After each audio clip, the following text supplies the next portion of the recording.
What's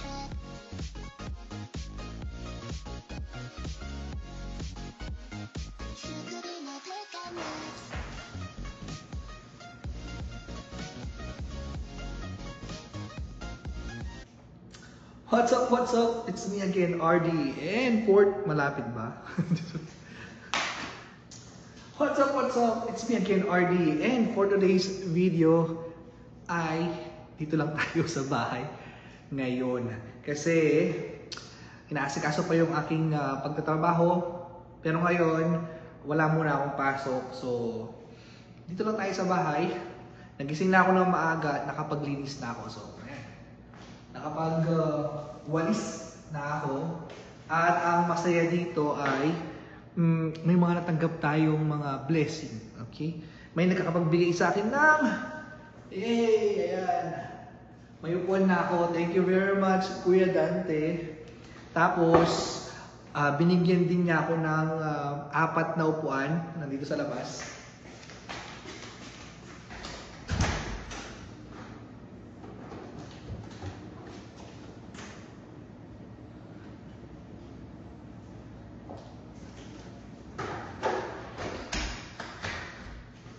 Basta pera.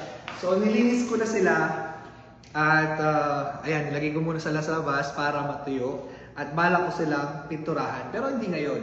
So ngayon ang gagawin natin ay magluluto tayo ng mga ulam ko kasi day off natin. Para sa mga susunod na araw, init-init na lang. Okay? So anong lulutuin natin? Nandyan. Pakita ko sa inyo yung kung anong lulutuin natin for today's video. Okay? So dito sa pasensya na, nag-echo pa rin kasi wala pa rin gamit, as you can see. Oh. So kung may makapanood dyan, may mga luma kayong gamit, pakidonate naman sa akin. So ayan. So ayan, nanonood lang ako ng aking mga YouTube. At yes, dito tayo sa kitchen, magluluto tayo ngayon. So as I've said, dito sa Amerika medyo kulang-kulang talaga yung mga ingredients natin. Kasi medyo malayo ako sa mga Filipino store. So, but then again, magagawa natin ng paraan yan. Alright? So, dito meron akong baboy at repolyo. So, tinutuko ko muna yung baboy. Magdinilaga ako ng baboy. Kaya lang, wala akong potato, patatas. So, yan lang dalawa. At saka, itong malaking sibuyas na to. Kaya lang, dahil malaki masyadong sibuyas, so lutuin na rin natin itong aking salmon, okay? Or salmon dito. So, tinutuko ko rin yan. Ang luluto natin dyan, sarsyado. Ayan. So, meron akong 2 kamatis. Dahil malaki yung ating onion, hati na sila. Tapos lagyan natin ng itlog. Okay?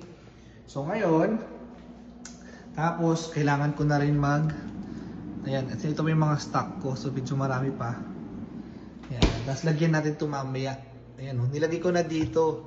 Ayan, para hindi siya malantak. So pagkain ko yan ng siguro hanggang 4 na araw. Or depende sa appetite ko. Ayan. Ano ba bang gagawin ko today? Nakapaglaban na rin ako. So, pakita ko muna sa inyo. Ayan. So, ito. Ayan, nandito na. Ayun. So, kukunin ko na lang mamaya at itutupi. Then, basically, that's it. Yun. So, ganun talaga. So, wala tayong ibang gagawin kundi mag-relax muna. Kasi yung trabaho natin ay ongoing pa naman. I mean, tatawagan nilang ako kung kailangan na ako today or bukas para mag-umpisa din. Pero nakadalawang araw na ng orientation. Pero andun pa rin ako sa level na yun, orientation and training. Di pa talaga full-fledged na empleyado. So yun.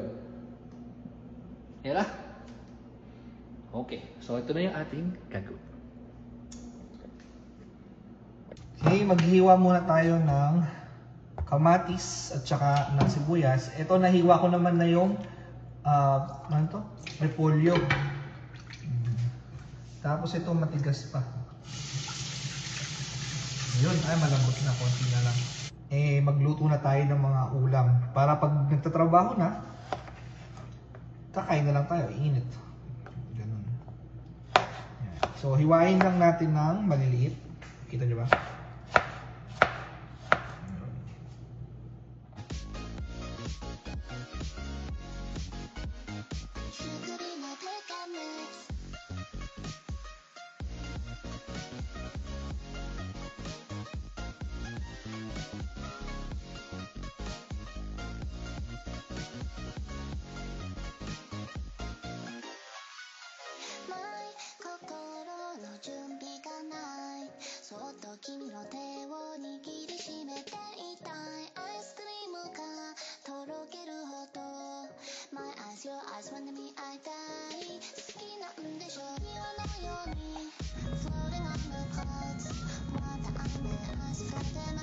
And umpisahan na natin ang ating pagluluto ng ating nilagang baboy. So ayan sila, nilagang baboy at saka yung ating sarsyadong salmon. Okay, so nandito na rin yung lutuan natin.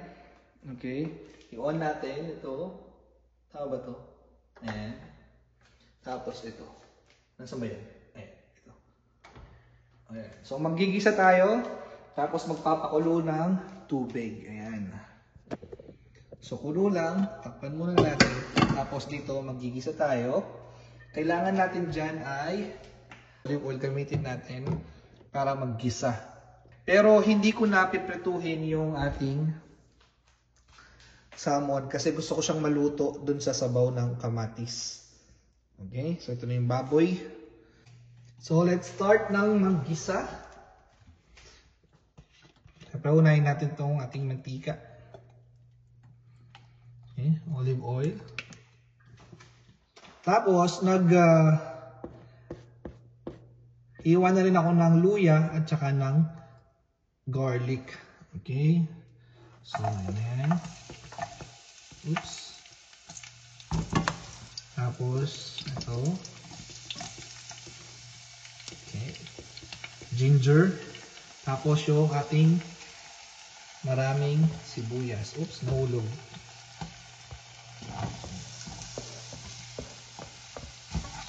Yun. Alam mo, hindi nga ako sanay dito sa induction. Masanay ako yung totoong fire. Hindi ko siya matansya talaga kung mainit na o hindi. Pero, basta man. Ganyan. So, multitasking na to. Ito yung ating, yan, kumukulo na. Lagyan na natin yung baboy. Yan.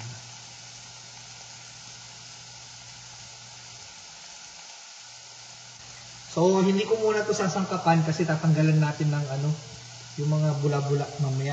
Lagyan natin yung ating kamatis.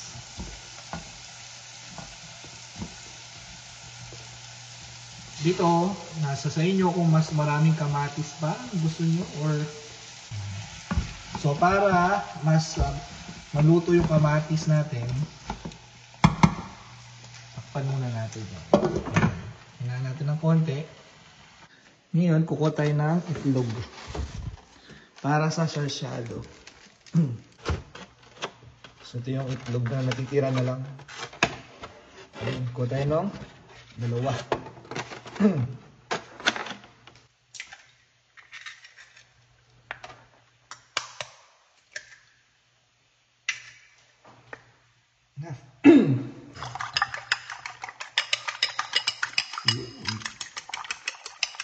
Batik. Dahan-dahan lang sa patis. Ayan. Okay na muna yan. Paminta. Nasa sa inyo guys kung anong pwede nyo ilagay. Kung nasa Pilipinas kayo, lagyan nyo ng magic sarap, ng betchin. Okay, kung ano man. Patis.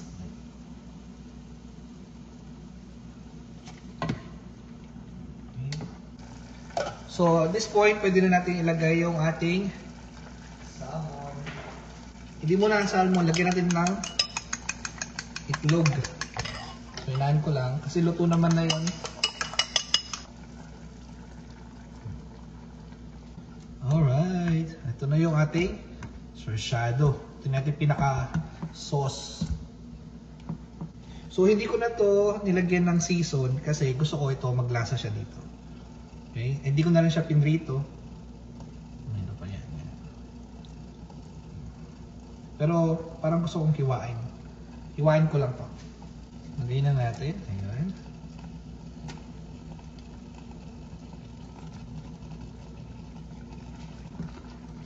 Ayan lang natin. Ayan. Lagyan natin ng toppings. Para maglasa na siya.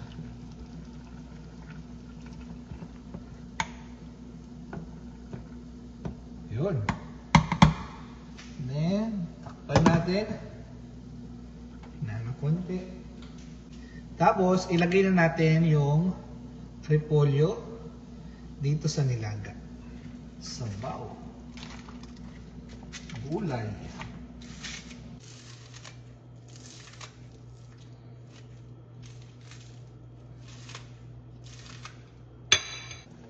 So, ayan. Luto na. Okay. Luto na yung ating salmon. Ayan, no? Ayan. Mabilis lang maluto yung salmon natin. Ayan. Pero konti pa. Kasi medyo masabaw-sabaw po siya. Pero tikman na natin siya. Kung ano lasa. Nilagyan lang natin siya ng greens. Ayan, para. Alright. Sarsyado. So, ito. Di pa kumukulo. Habang hinihintay natin kumulo at maluto yung dalawa, magugas muna tayo.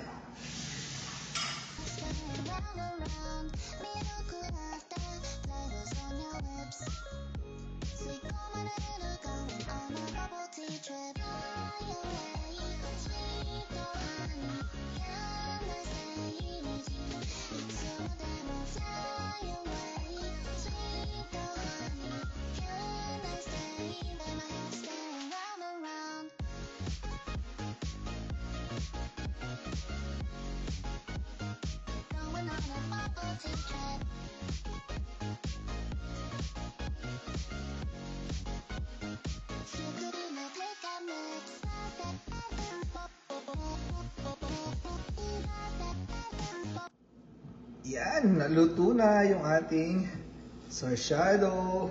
Ayan. Sarap, guys. Ito yung ating sarsyadong salmon. And then, luto na rin yung ating nilagang baboy. So, ayan. So, wala lang siyang mga ricado like labanos, patatas, kasi wala nang banang ulit. Naubusan ako. Pero nilaga na yan. Masarap. Ayan. So, patayin ko na.